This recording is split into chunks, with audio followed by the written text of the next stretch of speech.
Okay, so welcome everybody. Sorry for those who were on already early and have had to put up with me waffling and being technically incompetent.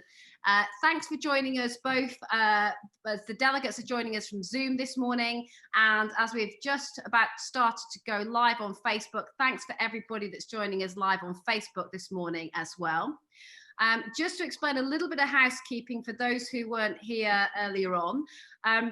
If we can get, you are very, very welcome to chat in the chat function as much as you want, but we'll be mainly focused on the Q&A button this morning in terms of taking your burning questions. So we'll be mainly in there for most of the webinar because it's just easier to focus in one of those inboxes there.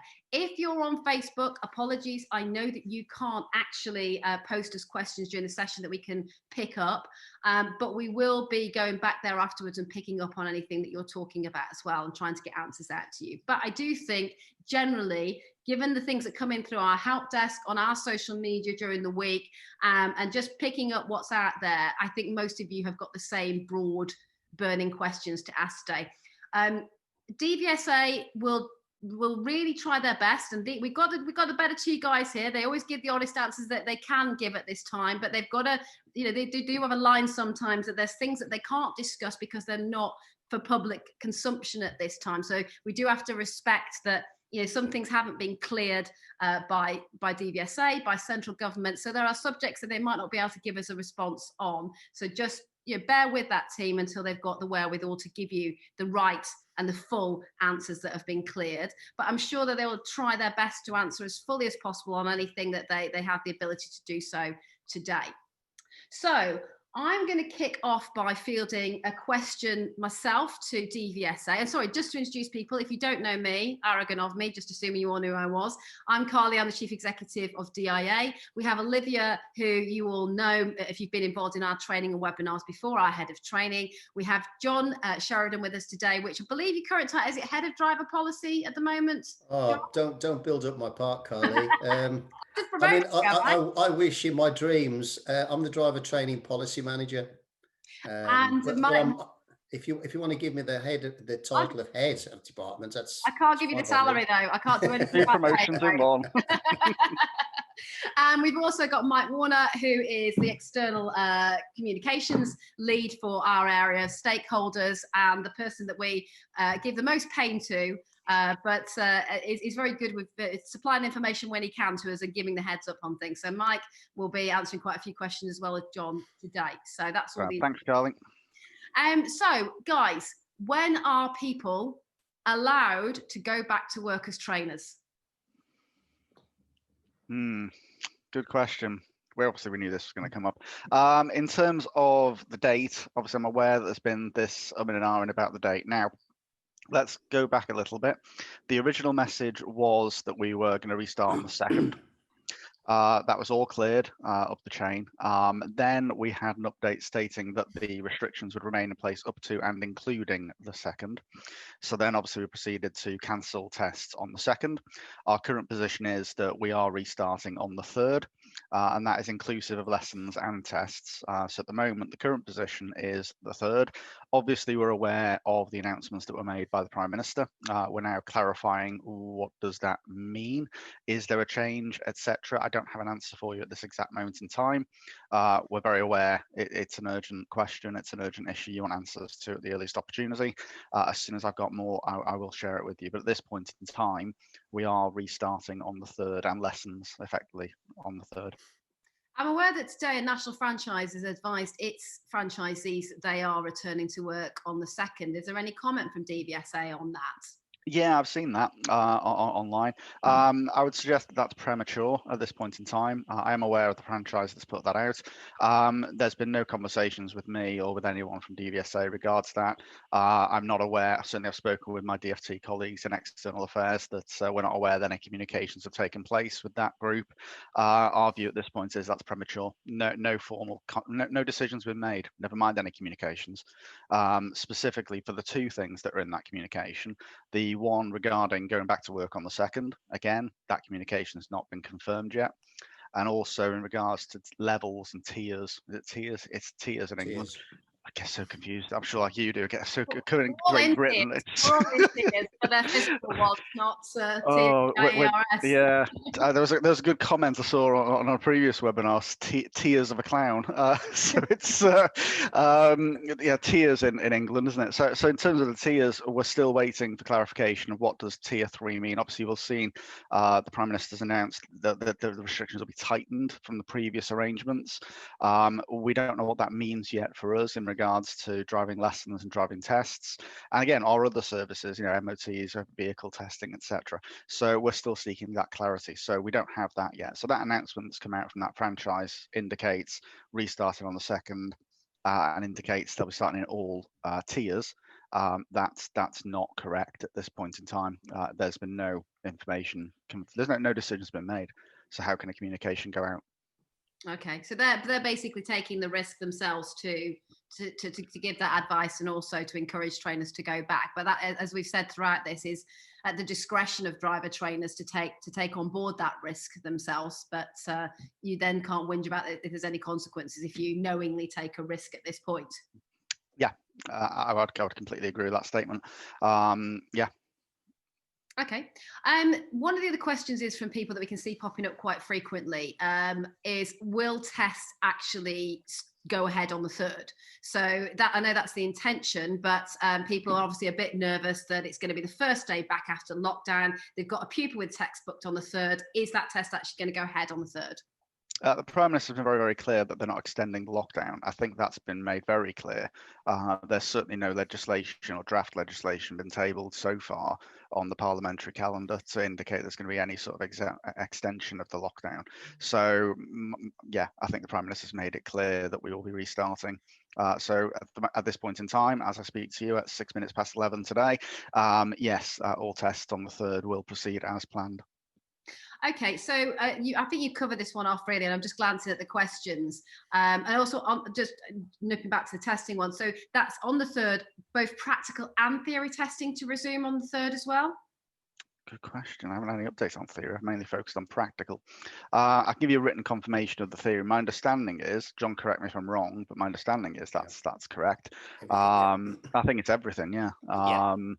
Again, main focus for me at the moment has been practical, but I can certainly provide you with a written response to that ASAP. But yeah, my understanding is both. Yeah, any tests that are booked from let's put it this way: any tests that are booked 3rd onwards will go ahead as planned. Okay, unless the people are notified otherwise, then just assume that your tests are going to go ahead. Okay, and obviously if there is a notification, that will go out via DVSA Direct, which is exactly why you should be signed up to DVSA Direct, so you get them quickly. But clearly we'll also be communicating to members anything that comes through to us as well. But just keep an eye on your DVSA Direct emails. You've touched upon already, then the fact is really you don't have that intel at the moment because it's still a discussion going on internally. Is there an expectation that the tiers will impact testing and that you might have to stop again? Because in the regional lockdowns, which I know these are a tighter version of, but we're now going to go more into the regional lockdown model, you did continue testing. Do you think that's likely even in a higher tier area? I really, I don't, very politician, this answer. I'm usually a very honest individual. I'm going to have to dodge the question, and at least I'm honest in saying I'm dodging it. The fact is that I can't even speculate. We need to maintain a neutral position on that. You're right in terms of your summary that the previous tiering system had no impact in England on driving lessons or driving tests. They continued using the standard operating procedures and the PPE arrangements that had been recommended to make sure they're COVID secure. But so that was the previous arrangement. I think and obviously we've seen what happened in Scotland with their level 4. So the question now is, what does a strengthened, tightened tier 3 mean? What does that look like? You ask, is there expectation? That's an interesting word. It's somewhat leading. There's no expectation. I think I know you are. So I think that the position I'd take is very neutral. There are discussions ongoing. I'm not privy to the detail of those discussions, but I wouldn't say it's an expectation. I wouldn't say that it's business as usual. I think we still need clarity about lessons and tests, and we're in the same position on that, to be very clear. DVSA see that clarity in terms of the tests that were booked and scheduled. So particularly for obviously those tier 3 areas, is there any impact on DVSA services at a time when we've got a 5-month waiting list? So, we're very conscious of the impact on DVSA, and we're obviously very conscious of the impact on ADI community. So we'll let you know as soon as we've got a decision. But to be very clear, expectation that it's a neutral position at this point. We need clarity and we need a decision. I will say, because I know that you did a webinar with another association the other day, and there were some Facebook comments about this is all spin, why can't you give the answers, all these kind of things. Yeah, very clear. Yeah, it is a bit disappointing. I'm very clear. I can understand people's cynicism, but I also try and make sure that people understand the chain of decision making is much longer and more complex than people think. DVSA does not just run its own house, and you can call me an apologist for DVSA. That will not be the first time I've been called that. It's actually because I've done internal work like Mike's done, and John and Mike know this. Sometimes the isn't the information ready to send out to people, and it's a bit like, if you go out with half a piece of information, it's like being a fox going into the chicken house. You just get the chickens riled up for absolutely no reason and frightened, and you actually can't do anything to bring them back down from that point of fear. So it's not the best time to go out sometimes with communications. They also have to wait for clearance, not just from DFT, but also right up to number 10 and the Cabinet Office as well. So God knows there are times when these guys really want the information to be out there because it stops people like us hunting them down and hassling them. But it's just that they haven't had the clearance to have the communications out there, or the decision still hasn't been made. And you would think it had when we're right up to the nail of things happening. And we saw that pre-lockdown, guidance still wasn't there. As we went into lockdown, guidance is still coming out and we're just about to exit it, but it's not something that people are particularly designing to happen, particularly those who work in a front-facing role and have to deal with people's anger and frustration about that. Yeah, I mean, I'll just chip in. I mean, exactly, perfect summary. I suppose I would chip in for everyone that is watching, just to say, I'm really reiterating what Gareth said, the chief exec at the Transport Select Committee. The communications, the gap between the decision being made and the communications going out has not been acceptable. It's not been a great customer experience. It's been frustrating for a variety of departments as well. That's not unique to DVSA. I would highlight that. Again, the point you're making is, as effectively an arm's length body, DVSA ultimately take direction of DFT. Whenever we want some communications to go out, decisions to be made, we've got ourselves, we've then got DFT are going into the Cabinet Office, or we've got a COVID secretariat, their role, and it's a very, very difficult role, having done some of the stuff in Brexit. In my previous life, there's trying to piece together all the different parts of industry, whether it's health and beauty, whether it's music lessons, whether it's retail, whether it's spas and leisure, gyms, all of these different parts. There all needs to be some consistency between all those different sectors of society. You can't say that one thing has to close when another thing, which is relatively similar, ultimately is allowed to continue to stay open. So the role of the COVID Secretariat is ultimately to piece all that together and have the complete holistic oversight of society in to see these interplays are, where the interdependencies are, where the common platforms are. So there is that detail that goes behind the scenes. We submit our communications to DFT, that goes to Cabinet Office, sometimes goes to number 10 for sign off, it then goes back down again and we get it out as soon as possible. Obviously, Carly, you and I talk, and Olivia, behind the scenes, any information that we can share on an embargoed basis, we do have those trusted conversations where we'll honestly tell you where things are. Sometimes that can't go out to everyone that's watching this at this point in time, but we'll give you an indication of what our thinking is and which way it might go, so that you can then make your own informed view about how you will react to that and how you'll represent your members. But yeah, I do appreciate and I do empathise with some of the difficulties people have had about decisions being made and the comms getting out as quickly as we can. But I'd like to think, again, I think some of the comments on the previous webinar were really nice. I like to think I'm as honest as I can possibly be. If I've got something I can share with you, I genuinely will. Yeah, that's good, and obviously the same way that we will be really honest with you, and questions around enforcement and the legislative aspects of training not being allowed this time. We've been very direct and honest with our members and set out the whole picture, and DVSA were aware that we were going to do that, because we do say, ask us a direct question, we're going to give you a direct answer on that. but it's not always that you've got the pieces of the jigsaw to hand that you can actually put a full picture out there at the time. So that's what sometimes takes some time as well. Some of the questions that I can see coming in there as well, and it chimes with the theme of this lockdown, this particular webinar, which is about preparing your business to go back on the road, preparing your pupils. People have obviously got concern that, you know, what do you do with a pupil who you just don't feel is going to be ready? You've had them off the road for a month, and you've got, you know, you've just been told that you might be able to go back on the second or third, and you've got a test on the fourth or fifth. You know, what is the best advice that DVSA could give to somebody who's in that situation, who's a bit unsure about whether that pupil should be going for test? Well, good morning, everyone. I think this is probably my cue, my cue to come in here. But yeah, good morning, everyone, and welcome, and thank you once again for allowing me to join in with your rather interesting virtual conference. Shame I can't see you all, but welcome. Yeah, it's a really good question, and a big thank you to whoever for asking it, because it's such an important question. The test itself is such a milestone for any individual, and sadly, as an organization, we're very test centric. But what we do want is whoever attends for a test to be absolutely and totally prepared. Ideally, we don't want anyone having a bad day at the office and becoming an additional addition to the backlog. So ideally, we want everyone to pass every time they come for a driving test. In reality, that doesn't happen, I know. In these unprecedented times, pupils have basically not had the opportunity to consolidate the fantastic professional instruction they've been receiving from their instructors. And as a consequence, some may be attending on the third for test who feel that they're not quite ready. I would suggest firstly that the ADI and the pupil has that discussion in advance. Now, I got myself into trouble a little bit the other night.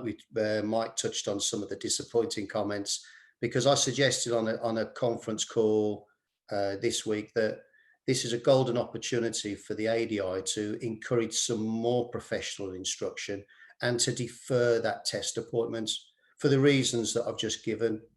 And one of the criticisms that was aimed at me was, well, that's all very well you saying that, John, but we're in the middle of a pandemic. Where are the pupils going to get the money to pay for the extra professional instruction? Well, there is a bit of a trade-off here, in as much as if they attend for a driving test and they're not ready, they've paid £62, they've had a morning off work potentially, they've paid for the hire of the car, they've paid for the pre-test lesson. That in itself costs in the region of approximately £200, £250 overall. That is an enormous amount of money. Whereas if they felt jointly between the instructor and the client that they were not quite ready, and the instructor persuades them to have a couple more, if not more, professional lessons, that in the long run, A, would save them money, and B, would ensure that they achieve a success when they do attend. For me, it shouldn't be about the test. It should be about being prepared and being able to drive safely and responsibly under the additional pressures that is the driving test. And I know it's a difficult conversation to have with a pupil, because they're geared up for it, they're mentally prepared for it. But you know, it is a relationship that the instructor has with their pupil, and I think it's a brave discussion to have. And I would strongly recommend that everybody has that conversation before they come for a test, purely and simply because we've got a huge backlog at the moment, which is contributing to quite a lengthy waiting time. And the last thing we want as an agency is people attending for tests who are not fully prepared. And I think that is a good complicating factor here. Yeah. That I think in normal times, you know, instructors are caught between a rock and a hard place, aren't they? But the professional instructor is asking realistically, you know, should I be taking someone to test at this time who hasn't had the preparation on road I would normally give them shortly before test? However, their pupils will be aware, as well as the ADI is aware, that you know, if they don't take, for example, the rescheduled tests offered by DVSA, from the November cancellations now, and they do wait to be ready, they could actually be waiting until April next year because of the backlog of tests. Very realistically, yeah. Unfortunately, that is the position. I mean, again, I did cover it on a previous webinar. The decision about whether they take the test or not ultimately is for them to make. Fully respect the fact they weren't able to have lessons recently, and again, lots of messages on previous stating, you know, how can it be right for someone to go onto a test if they haven't been training for 4 weeks? It's really a matter for them to make that decision. It's not a decision DVSA should be taking for the candidate. The candidate needs to have that conversation with their ADI to determine, are they ready? Are they road ready? Are they ready for that test? Have they been able to do private practice? Again, that might not always be applicable to everyone. Not everyone has a family car that they can go out and do a private practice run on an essential journey. They haven't had that opportunity, but ultimately it's a decision for the ADI and the candidate to determine what was their skill level before we went into lockdown. Have they been able to maintain that skill level or improve that through private practice and some online tools of hazard perception, etc.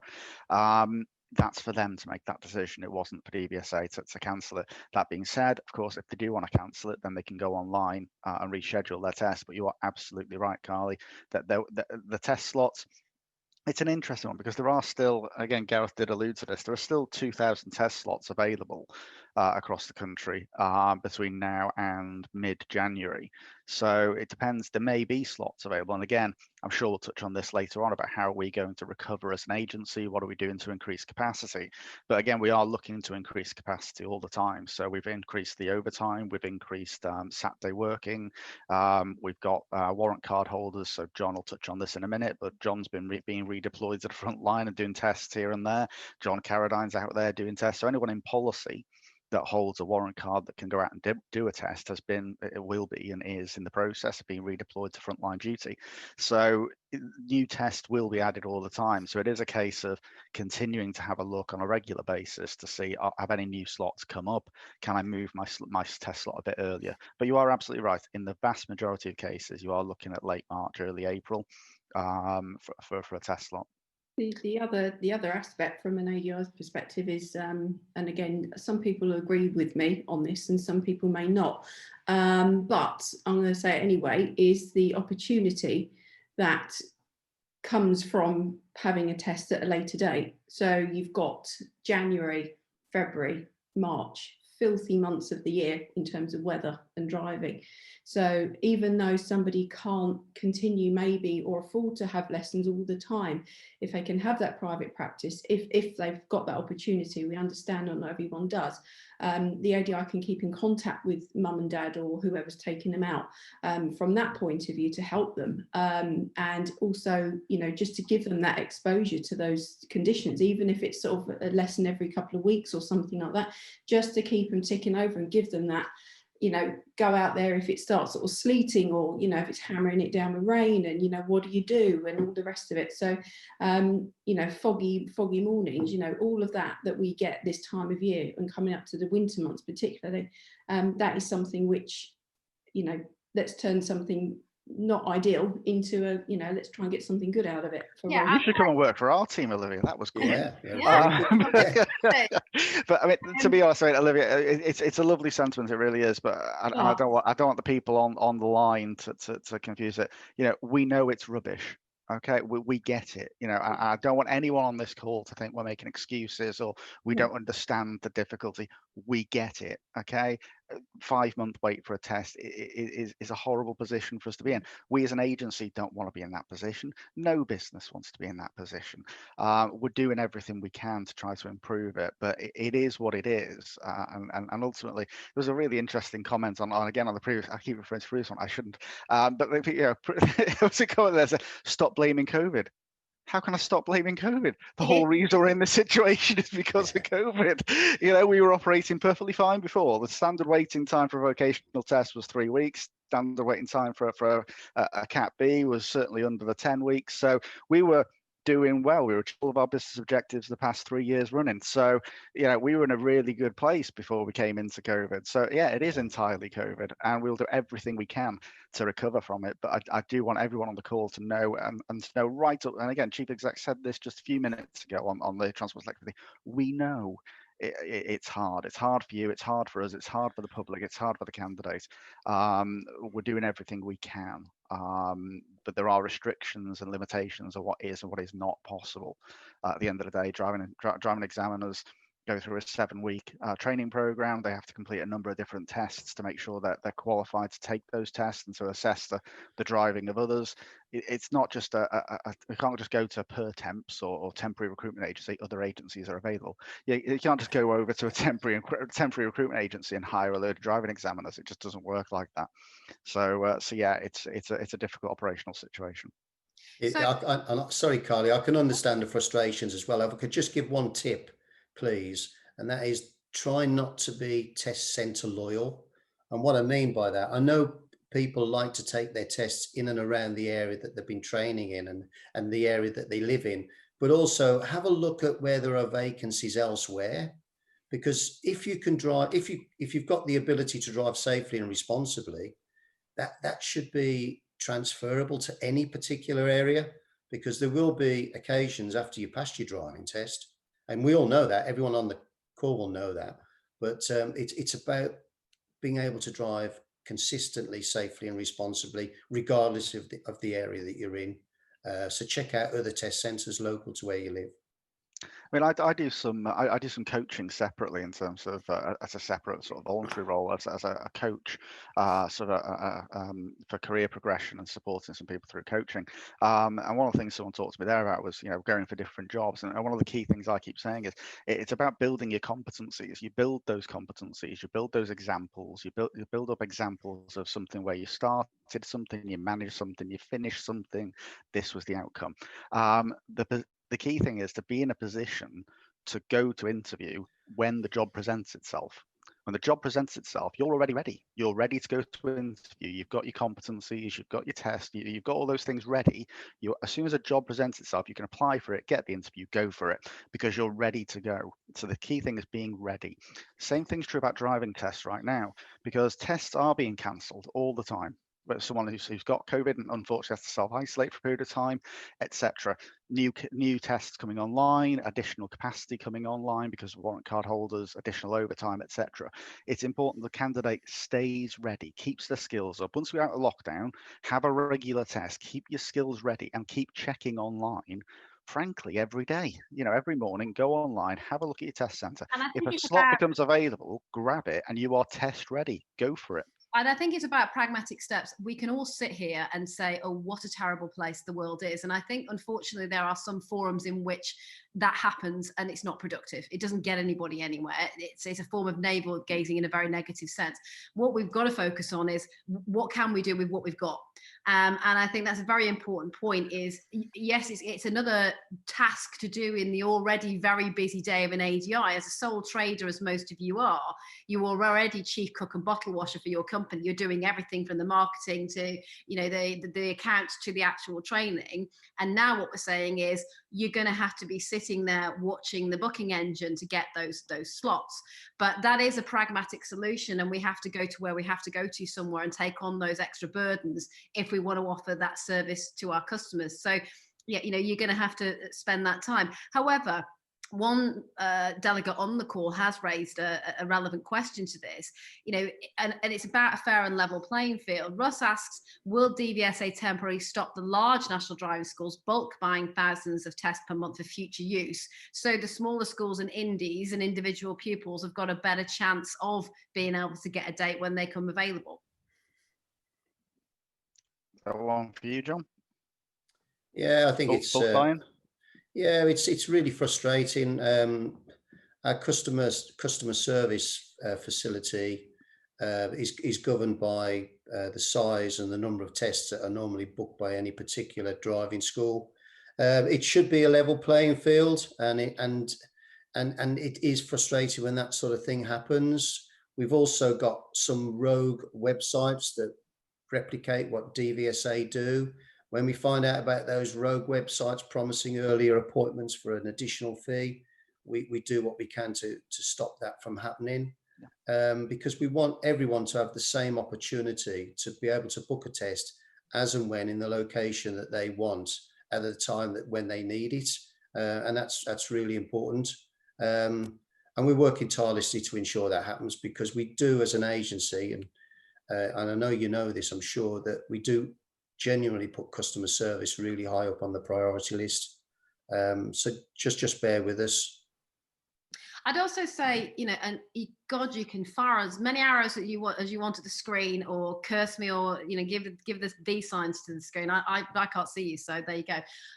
For saying this, but the whole thing about COVID has sharpened everybody's perception and attitudes to risk.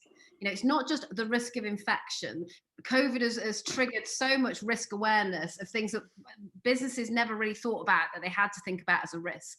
And I think what is brought home for this industry in particular is the nature of how we engage with customers, that we don't necessarily sell in blocks. Now, I know those of you on the call might do that, but there are many people who still live a very hand-to-mouth existence in terms of their customer revenue streams, and they don't lock in revenue. So people are worried that a scenario is, I can sit here and say, I won't take a pupil until they're ready, and we'll shift their test to April. And I can just about manage to convince the pupil, I think, on that argument, even though it's really hard. However, what if my rival company comes down the road and is advertising, I've got tests for you now, migrate to me because I've got what you need. If your customer isn't locked in, that is going to make their leap even easier. And in one sense, we can't blame anybody else for ourselves. If we've got a mechanism to lock customers in and we don't use it, and customers can walk because they've got no financial hook with you, they will walk. So we can blame DVSA in some respects, and COVID, and whoever else we want to deflect this whole situation onto. And there is a right in doing that in many ways, and you are entitled to do that. However, that's not necessarily going to help us as individual businesses to look outside of ourselves for solutions. Sometimes we've got to look inside for the solutions. And I think one of them moving forward has to be realizing where your risks were in this whole scenario and protecting your business going forward to make sure that those risks aren't as acute a problem for you. So that means that, block booking has to start becoming more of a thing. Contracting people in some way, either via a formal contract or via the transactional, money changing hands that they won't be able to get back unless they learn with you. It has to be the way forward to cut that risk in this whole industry's kind of life, basically. So I think that's a pragmatic step. So let's look at those pragmatic steps to recap. Getting on that booking engine on a regular basis to find those cancelled slots that are coming up, considering whether you're going to have to travel with your pupil for a test, considering whether some pupils might not like having a 7 o'clock in the morning test or an 8 o'clock in the morning test or an evening test, but if that's what's available and they want that test sooner or later, that's what they're going to have to move to.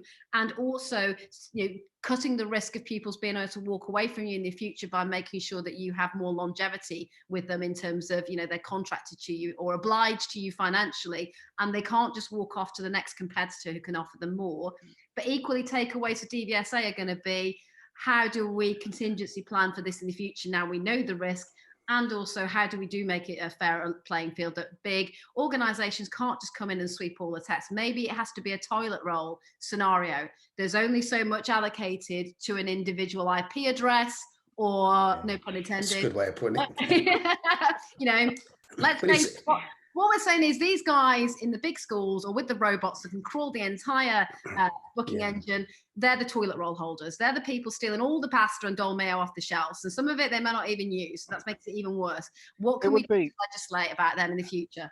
Yeah, it would be interesting for us to actually do a quick report, actually. I mean, maybe that's something John and I can talk about afterwards, to actually look at how significant an issue is it. Because when we look at, when we turn the public booking system back on, for example, the trainer booker system certainly wasn't being overly used. By comparison to public bookings, it was minuscule by comparison.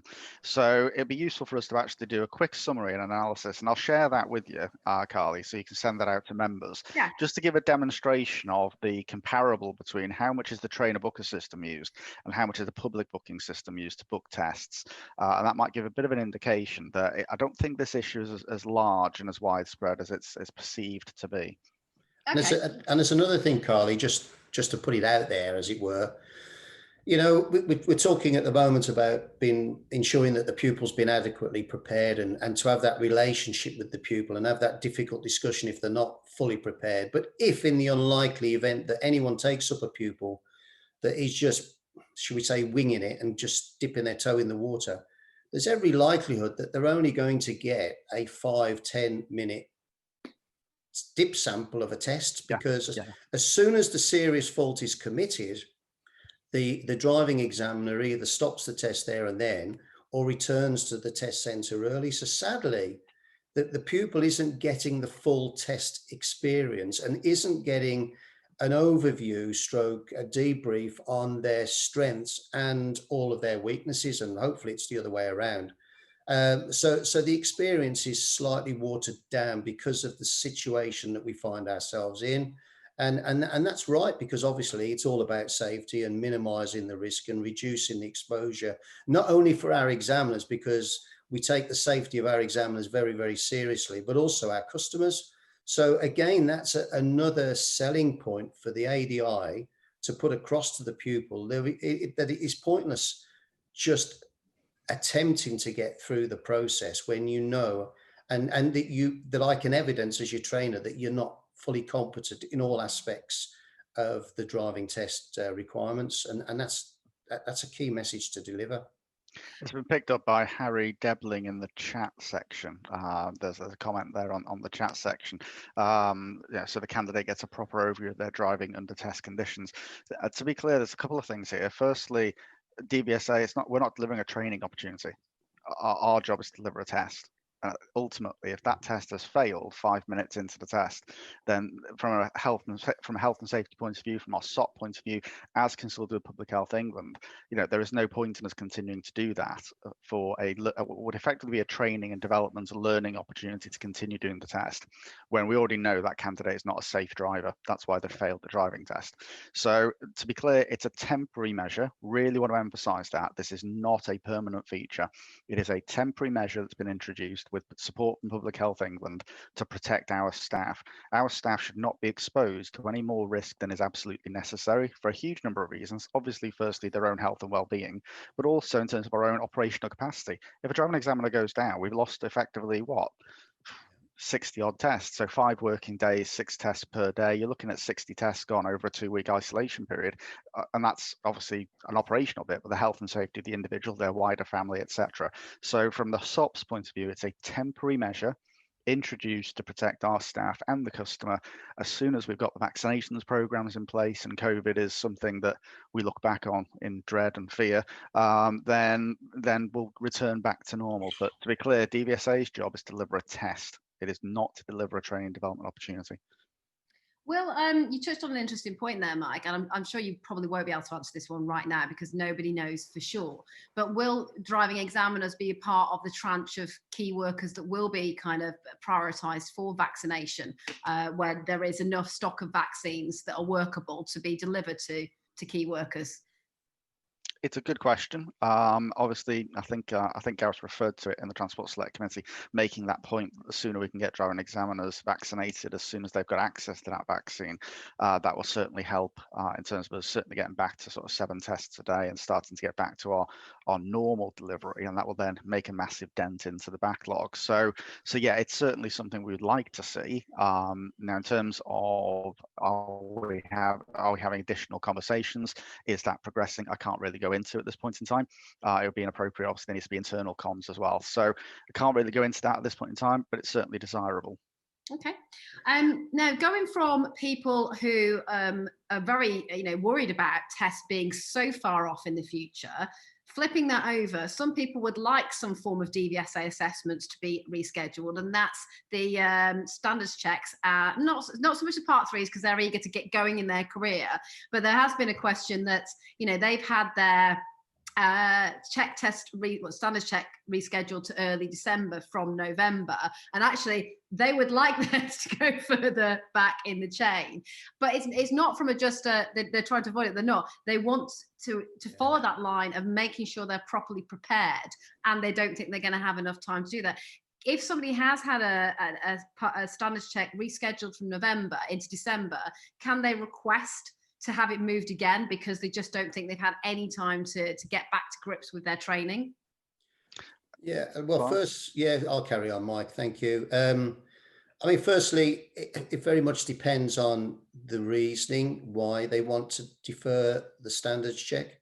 We try and give plenty of notice so that if you feel that there is a need for you to have some preparation for the standards check from an audit accredited trainer, then fantastic. That's what we encourage. We want people to get training and development before they attend for a standards check, rather than risk having a bad day at the office and seeking help afterwards. But realistically, standards checks in December are more than likely to be postponed anyway, because Mike touched on it earlier, in as much as all warrant card holders are going to be focusing on the driving test backlog. So our enforcement colleagues who are responsible for delivering and providing the standards check, there's every likelihood that they too will be delivering category B tests to A, improve the service for our customers, and B, reduce the current backlog that we're experiencing as an agency. Just moving to B+E, because they can often feel neglected, as some vocational trainers sometimes can. With B&E tests, they weren't technically cancelled or refunded. So what's going to happen with the B+E tests when we open up again? Well, if the B+E tests were booked via a trainer booker, they will be refunded. But if they were booked individually, they'll be given a new date.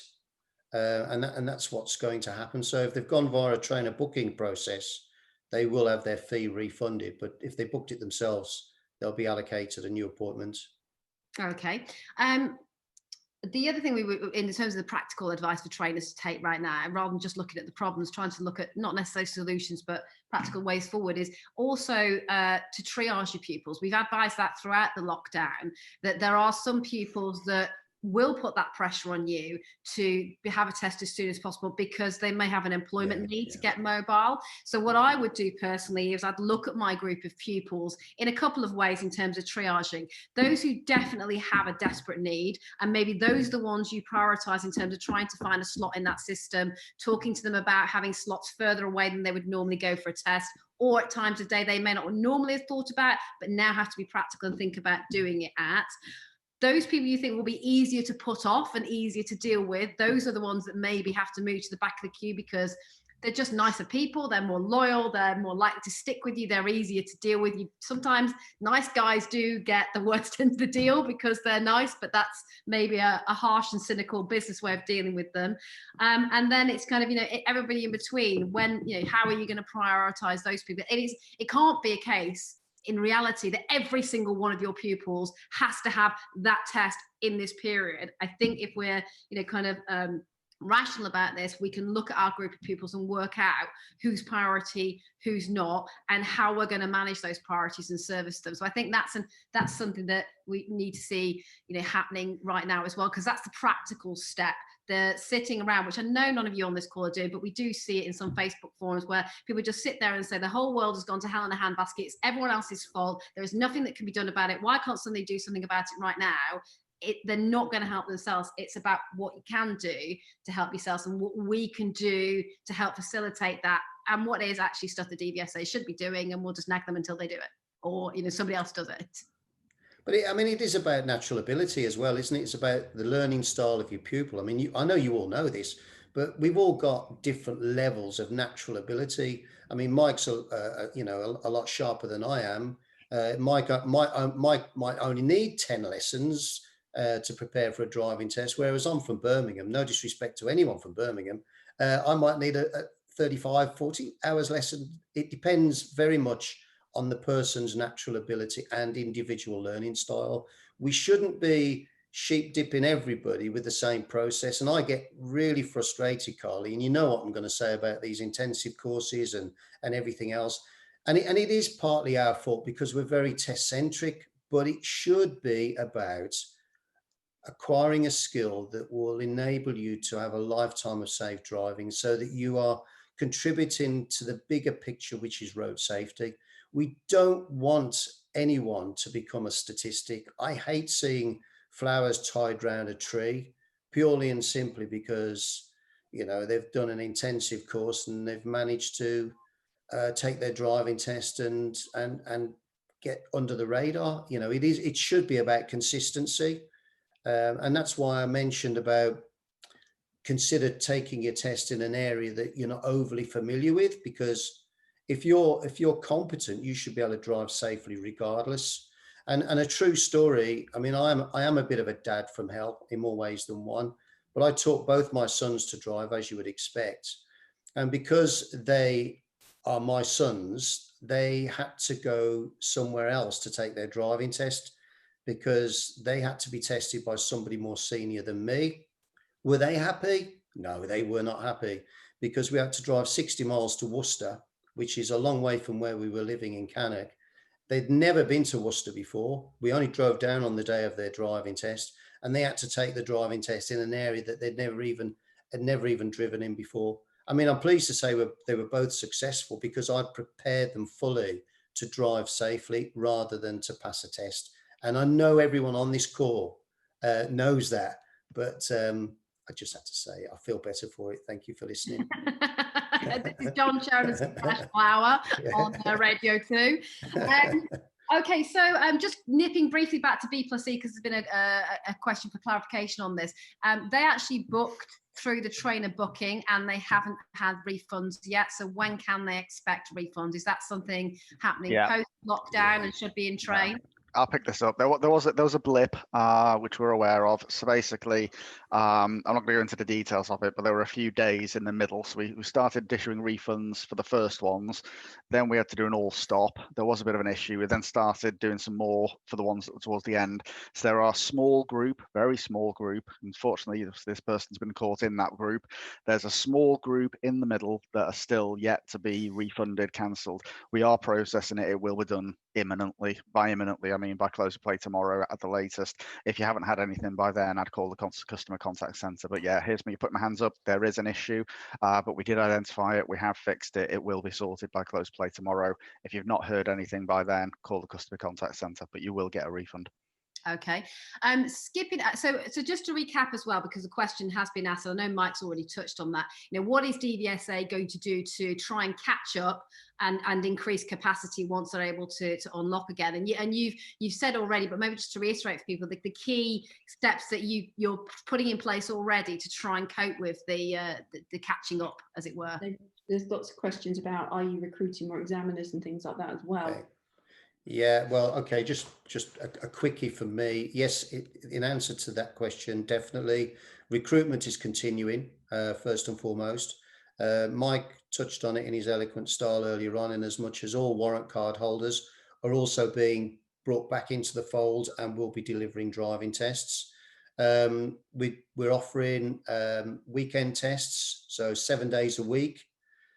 Obviously, with the darker evenings, it's difficult to offer out of hours testing this time of year. But what we are doing is we're offering or proposing to introduce a buy leave back scheme.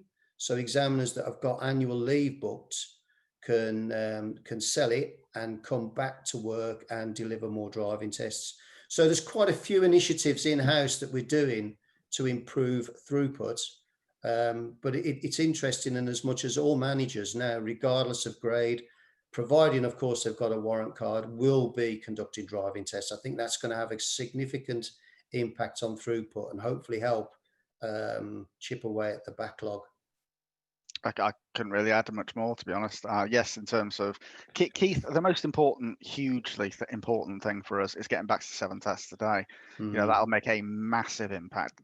I say impact, but let's also not forget that basically returns us to business as usual. It's not necessarily cutting into the backlog. It basically returns us to managing the consistent demand that we already had anyway. So in terms of planning, obviously we've got, as John's touched on, we've got the additional overtime going in 7 days a week. We've got the buyback. We've got warrant card holders being redeployed across the business to frontline duty. There is some recruitment going on. We may have further announcements at some point in the future in terms of recovery planning. But I think it's a fair point that I think people have made. I think you've made it yourself, Carly. That is, you know, we're not really recovering yet because you're not even back to 7 tests a day. So you only really recover when you're delivering surplus tests to what you were normally. So I think that's a fair point. It's something that we're working on at the moment. But again, as I say, you know, when we look at things like the contact center, you know, when we had massive issues with the contact center, it's relatively easy to fix. You throw some money at it and it goes away. And that's always the easiest problem. You know, problems about relationships are a lot harder. Operations are a lot harder. There's certain things that are more difficult. Think problems where our contact center is overwhelmed. Can we buy additional capacity? Contact capital. It was difficult. Obviously, a lot of planning needed to go into it, but ultimately, it was a case of throwing money at it and the problem goes away, and our call times return to a stable position. Obviously, that's now stopped. A lot of our driving examiners have been redeployed to provide support to the customer contact center. So again, this idea that, and we see it all the time, you know, all these driving examiners must be well happy. They're sat on their backsides doing nothing. They're not. Only 3 driving examiners are doing that, and they're not being paid. So every other driving examiner has been redeployed, or we've tried to redeploy them where we can. So in terms of that side of things, that was a relatively easy one to fix. Driving examiners is a lot harder. As I say, 7-week training, the right person to do the job in the first place. You've got to recruit the right person. They've got to pass their their selection tests to make sure they're able to proceed. Then they've got the 7 weeks worth of training plus the test that needs to take place. So assuming we started all of that now, you wouldn't see any impact of that for probably 3 to 4 months in terms of pipeline planning, actually the benefit of that investment. And then we need to factor in the HR implications and the other issues around the fact they are effectively fixed term contracts. So you would effectively be investing in development of someone for a short term, because again, we were happy with our staffing levels pre-COVID. So our normal staffing levels were right. We were hitting our key performance indicators. We were hitting our business targets. So if we took an additional load of people on to clear the backlog, it would only be a temporary thing anyway. And the public purse spending a small fortune on training people to come in for a temporary period is questionable. Okay, and as part of your conversation internally, you're looking at things like, could you ever shortcut the 7 weeks to a fast track training program? Could you look at contingency examiners that you don't issue a fixed term contract, they're actually trained and they're like sleepers, they're doing something else, but you can switch them on. I know that the EU directive, Article 20 or 19, was it, that barred somebody from being an ADI and an examiner, was always a bit of an issue in use. We've offered diamond examiners before now because they're people at least who have an understanding of being a driving examiner, but for you have to respect that article that says they can't view both. Yep. You know, suspending licenses for a period, it's difficult. So that all those conversations are taking place at DVSA. Yep. There's a contingency planning. We had some really kind. We had a really kind offer from Edmund King and Jack Cousins over at the AA to redeploy ADIs or to offer support to support us as DEs. So yeah, we have had some of those conversations, but unfortunately, it's a lot more complex. I'm not a HR person, you know, but it's a lot more complex than you give it credit for.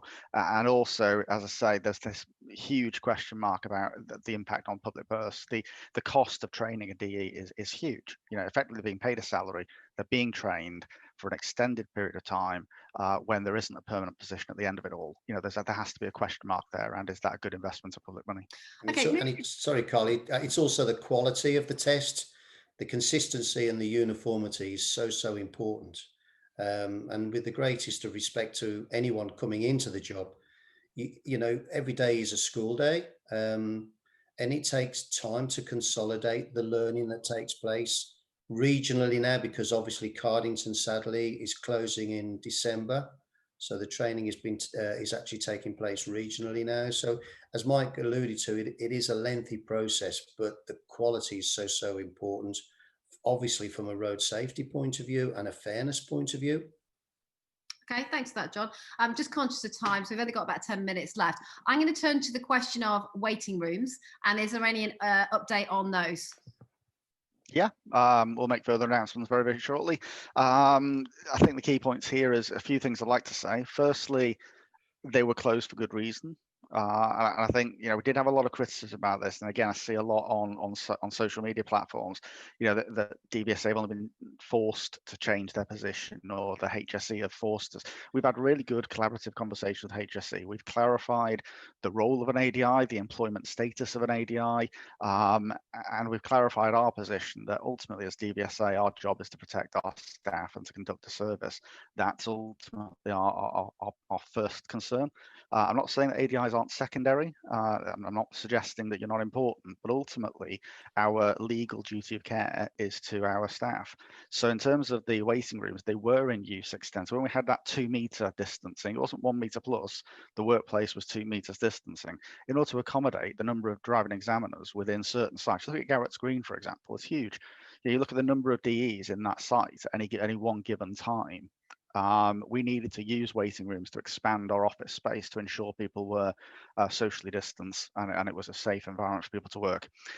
That then changed with the addition of workplace guidance. We then had 1 meter plus and other things coming in. So we've now reviewed that position. We've reviewed our estate on a site-by-site basis to look at a slightly different approach. What can we do to open it? The intention being we'd like to open it by default. You know, what reason would there be for us not opening it? Things like PPE, we were using some sites for storage of PPE. We've identified alternative storage solutions where staff are working in those sites or within those waiting room areas. We've looked at alternative arrangements, alternative staggered shifts, alternative patterns, alternative ways of people working to make those waiting rooms available. Some waiting rooms physically are difficult. So for example, we're having to change some fire doors into 2-way opening doors in order to facilitate use of the waiting room. So some we're actually physically changing the doors in order to make them available for ADIs. But by and large, a sizable chunk of them can be made available. Throw some sanitizer in there, put some posters up, limit the number of people going in there, and then obviously, you know, trust ADIs to as a professional industry to not have too many people in a waiting room. You know, we're not going to manage it and staff it. We need to make sure you self-manage the use of the waiting room. So that's where we're at with a lot of sites. We've opened up, I think it's 28 now across Wales and Scotland. Now, some in Scotland obviously remain closed because of level 4, but we're now 28 opened across Wales and Scotland. We'll now have some further announcements coming out about England in the very near future. Obviously, we remain locked down at the moment anyway, but over the past week, we've been working hard to identify which sites we can open. The key thing I would say to all ADIs tuning in is where it's possible, we will open it. And where it's not possible, we'll give you a reason why. But it may not be able to open it because of operational reasons or restrictions in terms of the number of access. So, but generally we'll do a lot. We're opening up a lot more. But we do understand, you know, as John says regularly, you know, we do understand that it's cold and it's wet and it's windy. And as winter is coming to Game of Thrones, you know, we understand it's cold and it's wet and it's windy. And we don't want you to be in that position. We're not doing this deliberately.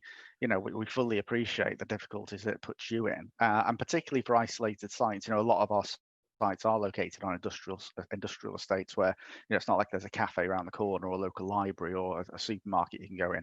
So we are doing what we can, but these simple solutions that keep getting floated around, oh, just put a bus shelter up. Well, if we had a bus shelter up, let's say we had on average a site that has, you know, six driving examiners operating from one of our smaller sites, you're still looking at what, a 12 meter long bus shelter to accommodate six ADIs. So it's not as easy as just whacking a bus shelter up. Sometimes it requires planning permission. The vast majority of our sites are leasehold or rented, or are multiple use buildings, things like local authority sites, that sort of thing. So it's not quick and it's not as simple as people would suggest it is, and that somehow it's DVSA being incompetent or unwilling. We're not incompetent. We're doing everything we can to try and provide the space that you want, and we're not unwilling. We're willing to do what we can, provided that ultimately we've protected the health and safety of our staff. As long as that's met, then obviously we'll do everything we can to open the waiting rooms.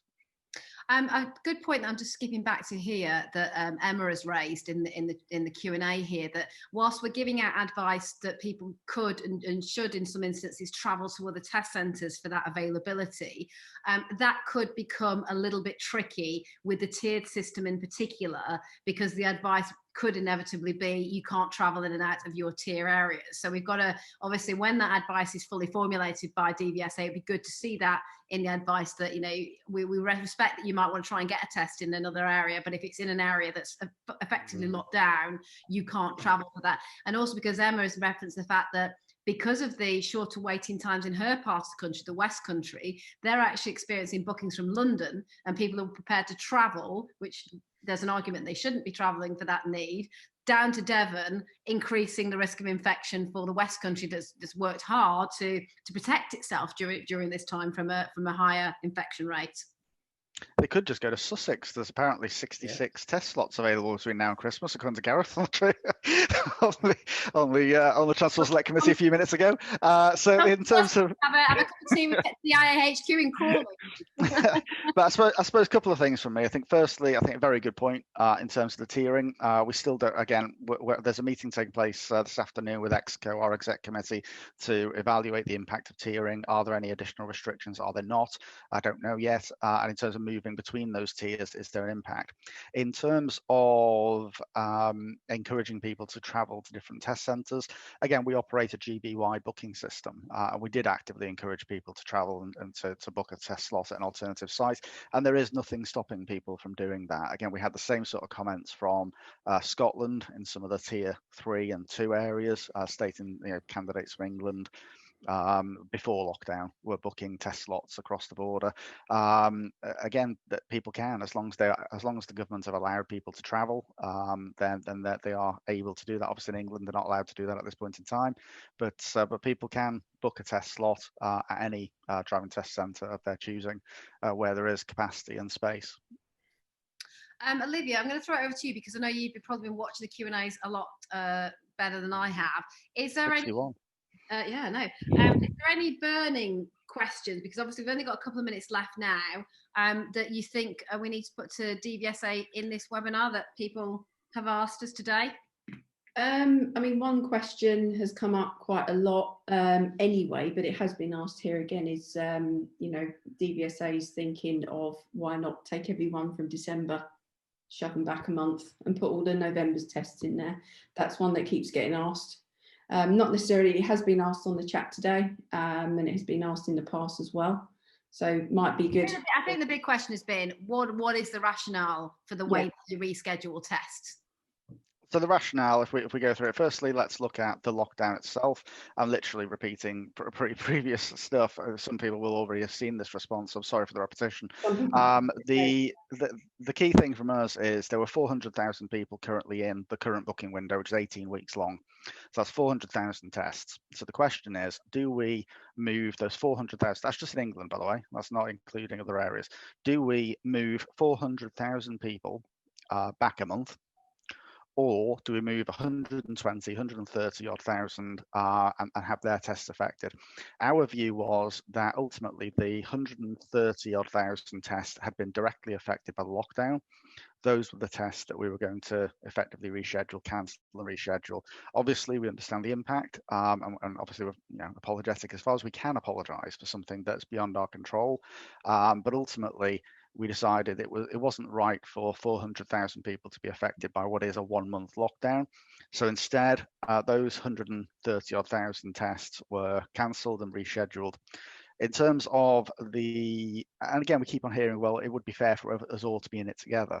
Respectfully, I'm not sure that Bobby Brown, who's got their test booked on the 15th of December, would really agree with you that they wanted to be pushed back to January. I think it was a no-win scenario. You know, we were never going to be best friends with everyone. Either we hacked off effectively 300,000 people, or 100,000 people. There was never a positive outcome to this. It was always going to be a negative thing. So ultimately, the position we were in is we moved those 100,000 tests, 130,000 tests. How did we do that? There were 50,000 vacant slots within the test booking window at that point in time. So 50,000 were moved within that window.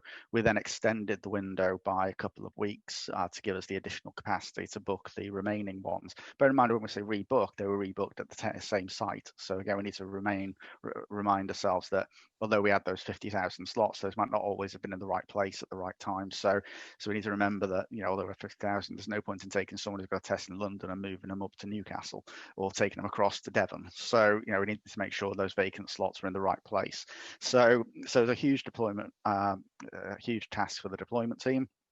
As I say, they were allocated a slot, and that was a decision as well as a lesson learned from previous. We didn't want that to be just a massive bun fight to try and find those slots, and we didn't want to thrust the focus back onto the customer. So we've identified and selected a slot and allocated a slot to people. So they've got that test slot fixed, and they know that they can obviously go in and change it, but as we discussed earlier in this call, that's likely to be later date rather than earlier, unless they keep it. Now we've introduced the additional capacity of the additional warrant card holders over time, Saturday, Sunday working, etc. You may now find an earlier slot. That's for you to try and find that. We've not tagged people, so we don't know if they were previously allocated or moved. So again, if you want to keep an eye on that, you may be able to find yourself a better slot. But that's what we did. Are the weekend hours, the 7-day capacity, is that already in the booking system now, or is that due to go in? I believe some of it's already in. Certainly Saturday working isn't that new. I think Sunday is a bit newer, but the Saturday working has been up for a few weeks now. But there's every likelihood, Carly, that more slots will be allocated, because managers have not yet, in all instances, given their availability to deployment. So as and when they do, there'll be more slots. So that's incentive to keep looking back at the test. It's not just spin. There actually will be more capacity going into the system every day. So that's why it's in their best interest for trainers to keep checking back. Right. Okay. So we're at kind of the 5 minutes over the hour, but I'm gonna shut down the questions really now and bring the webinar to an end. But what I'm going to do is send DVSA off with some homework, because I've been making notes of the things that you said you were going to come back with.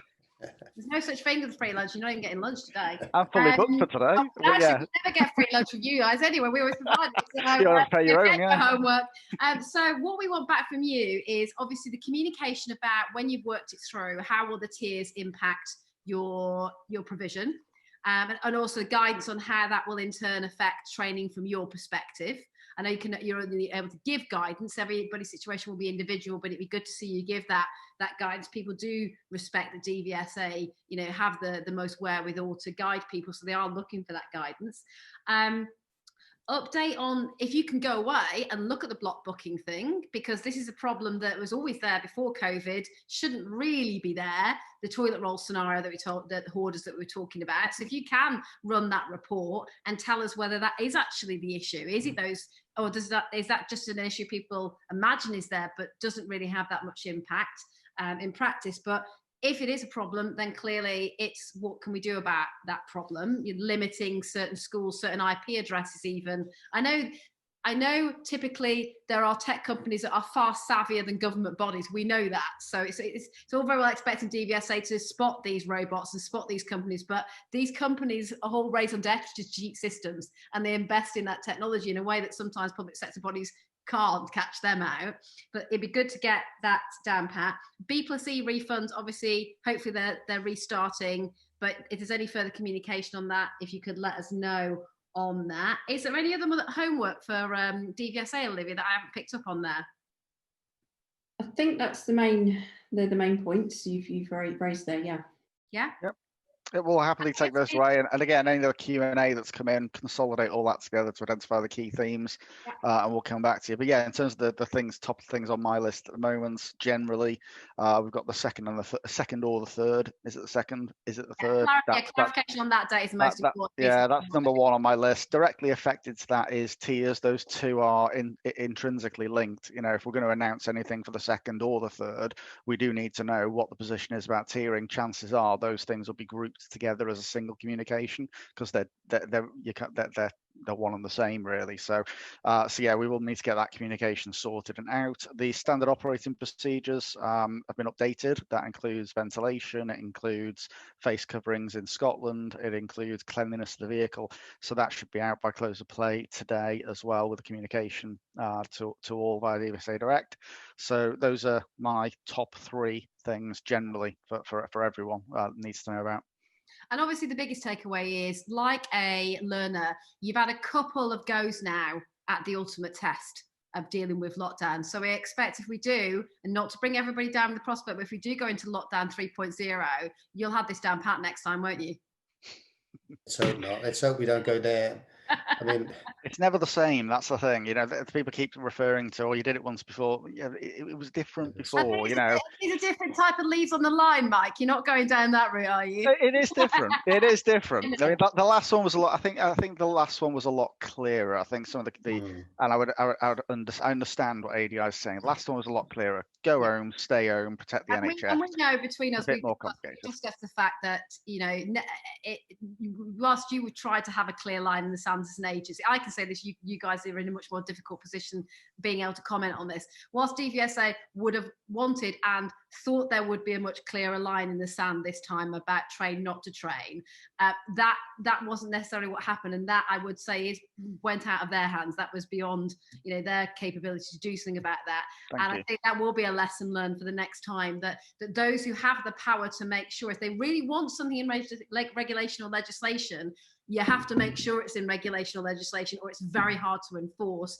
I think hopefully there should be lessons learned that by those higher authorities, that they perhaps dropped the ball on this occasion. However much they might try and blame you or let you take the blame for it at DVSA, we know that that ball was dropped somewhere else, and let's hope that lesson's learned. Rather than the blame game, it's what we do next time to make sure it's clear. I'd just like to say to everyone on the call, I didn't pay Carly to say that. But, no, you didn't. But yeah, I think your summary. Yeah, I think your summary is fair. Yeah, I think that's fair. Yeah. Okay. And you know, Carly, I mean, everything you've said there is very supportive and appreciated. But just for the members' benefits, they need to understand. For example, you know, we do empathise, sympathise when anyone has a test cancelled.